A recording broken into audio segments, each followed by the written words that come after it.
Dobrý večer. Vítajte opäť pri televízii Srna.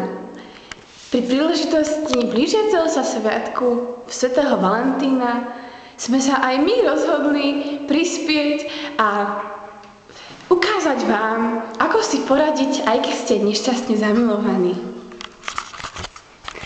Vidíte osobu, ktorá túži po láske a zrazu zbadá toho pravého. Je to Srna. Srna ju však odmieta. Vlastne ten sviet.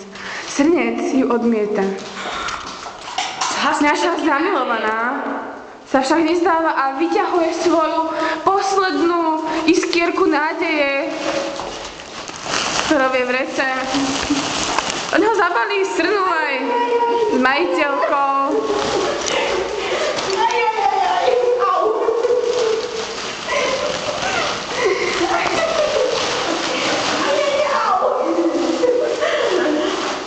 Vezme nohy na plecia a spolu odchádzajú.